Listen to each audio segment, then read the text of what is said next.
ಎಲ್ಲರಿಗೂ ನಮಸ್ಕಾರ ಸ್ನೇಹಿತರೆ. ಗೃಹಲಕ್ಷ್ಮಿ ಫಲಾನುಭವಿಗಳಿಗೆ ಗುಡ್ ನ್ಯೂಸ್. ಮುಂದಿನ ಕಂತು ಯಾವಾಗ ಹಣ ಜಮೆ ಬಗ್ಗೆ ಬಂತು ಹೊಸ ಅಪ್ಡೇಟ್.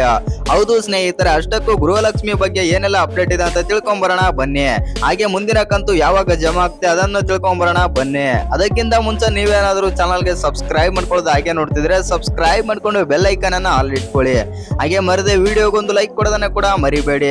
ಇನ್ನು ಕಾರವಾರ ಜಿಲ್ಲೆಯ ಗೃಹಲಕ್ಷ್ಮಿ ಯೋಜನೆಯ 3,18,818 ಫಲಾನುಭವಿಗಳ ಬ್ಯಾಂಕ್ ಖಾತೆಗಳಿಗೆ 2 ಅಥವಾ 3 ದಿನಗಳಲ್ಲಿ ಒಟ್ಟು 62,56,36,36,000 ಮೊತ್ತವನ್ನು ಜಮೆ ಮಾಡಲಾಗುವುದು ಎಂದು ಜಿಲ್ಲಾ ಗ್ಯಾರಂಟಿ ಯೋಜನೆಗಳ ಅನುಷ್ಠಾನ ಪ್ರಾಧಿಕಾರದ ಅಧ್ಯಕ್ಷ ಸತೀಶ್ ಪಿ ನಾಯ್ಕ್ ಹೇಳಿದರು.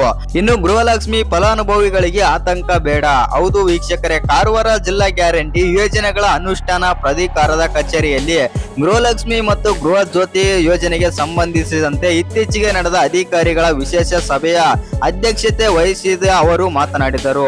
ಗೃಹಲಕ್ಷ್ಮಿ ಗ್ಯಾರಂಟಿ ಯೋಜನೆಯ ಒಂದೇ ಫಲಾನುಭವಿ ಹಲವು ಖಾತೆಗಳನ್ನು ಹೊಂದಿರುವ ಸಾಧ್ಯತೆ ಇರುವ ಹಿನ್ನೆಲೆ ರಾಜ್ಯ ಸರ್ಕಾರದ ನಿರ್ದೇಶನದಂತೆ ಜಿಲ್ಲೆಯಲ್ಲಿ 26,986 ಫಲಾನುಭವಿಗಳ ಖಾತೆಗಳನ್ನು ಮರುಪರಿಶೀಲನೆ ನಡೆಸಲಾಗಿದೆ. ಇನ್ನು ಈ ತಪಾಸಣೆಯಲ್ಲಿ ಜಿಲ್ಲೆಯ ಯಾವುದೇ ಫಲಾನುಭವಿಯು ಖಾತೆಗೆ ಒಂದೇ ತಿಂಗಳಲ್ಲಿ 2 ಬಾರಿ ಹಣ ಜಮಾ ಆಗಿರುವುದು ಕಂಡು ಬಂದಿಲ್ಲ. ಗೃಹಲಕ್ಷ್ಮಿ ಯೋಜನೆಯ ಫಲಾನುಭವಿಗಳು ಯಾವುದೇ ರೀತಿಯ ಆತಂಕ ಪಡುವ ಅಗತ್ಯವಿಲ್ಲ ಎಂದು ಸ್ಪಷ್ಟನೆ ಆದರೆ ನೀಡಿದ್ದಾರೆ. ಇನ್ನು ಗೃಹ ಜ್ಯೋತಿ ಯೋಜನೆ ನಿಲ್ಲುತ್ತಾ ಅಂತ ನೋಡೋದಾಯ್ತು ಅಂತಂದ್ರೆ, ಗೃಹ ಜ್ಯೋತಿ ಯೋಜನೆಯ ಫಲಾನುಭವಿಗಳ ಅರ್ಹತೆ ಖಚಿತಪಡಿಸಿಕೊಳ್ಳುವ ಉದ್ದೇಶದಿಂದ ಅಧಿಕಾರಿಗಳು ಮನೆ ಮನೆಗೆ ಭೇಟಿ ನೀಡಿ ಪರಿಶೀಲನೆ ನಡೆಸ್ತಾ ಇದ್ದಾರೆ.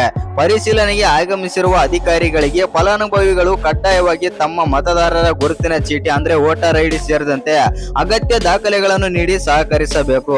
ಗೃಹ ಜ್ಯೋತಿ ಮರು ಪರಿಶೀಲನೆಗೆ ಬರುವ ಅಧಿಕಾರಿಗಳಿಗೆ ಅಗತ್ಯ ದಾಖಲೆಗಳನ್ನು ಸಲ್ಲಿಸಲು ನಿರಾಕರಿಸುವ ಫಲಾನುಭವಿಗಳಿಗೆ ಗೃಹ ಜ್ಯೋತಿ ಯೋಜನೆಯು ಸೌಲಭ್ಯ ಮುಂದುವರಿಯುವುದು ಕಷ್ಟಕರವಾಗಬಹುದು. ಜಿಲ್ಲೆಯಲ್ಲಿ ಮಳೆಯ ಹಿನ್ನೆಲೆ ಗೃಹ ಜ್ಯೋತಿ ಯೋಜನೆಯ ಫಲಾನುಭವಿಗಳ ಪರಿಶೀಲನಾ ಕಾರ್ಯ ಕೂಡ ಕೆಲವೆಡೆ ನಿಧಾನಗತಿಯಲ್ಲಿ ಸಾಗುತ್ತಿದ್ದು, ಮುಂಬರುವ ದಿನಗಳಲ್ಲಿ ಈ ಕಾರ್ಯವನ್ನು ಚುರುಕುಗೊಳಿಸಿ ಶೀಘ್ರದಲ್ಲೇ ಪೂರ್ಣಗೊಳಿಸುವುದಾಗಿ ಎಂದರು.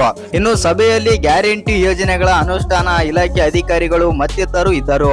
ಇನ್ನು ಈ ವಿಡಿಯೋ ಇಷ್ಟ ಆಗಿದ್ರೆ ಒಂದು ಲೈಕ್ ಮಾಡಿ, ಶೇರ್ ಮಾಡಿ. ಹಾಗೆ ಇನ್ನು ಯಾರು ಚಾನಲ್ಗೆ ಸಬ್ಸ್ಕ್ರೈಬ್ ಮಾಡ್ಕೊಂಡಿಲ್ಲ ಸಬ್ಸ್ಕ್ರೈಬ್ ಮಾಡ್ಕೊಂಡು ಬೆಲ್ ಐಕಾನ್ ಅನ್ನ ಆಲ್ ಇಟ್ಕೊಳ್ಳಿ. ಹಾಗೆ ಗೃಹಲಕ್ಷ್ಮಿ ಅಪ್ಡೇಟ್ ಎಲ್ಲ ಕೊಡ್ತಾ ಇರ್ತೀನಿ. ಆ ಕಾರಣದಿಂದಾಗಿ ಚಾನಲ್ಗೊಂದು ಸಬ್ಸ್ಕ್ರೈಬ್ ಮಾಡ್ಕೊಂಡು ಬೆಲ್ ಐಕಾನ್ ಅನ್ನ ಆಲ್ ಇಟ್ಕೊಳ್ಳೋದು ಮರಿಬೇಡಿ.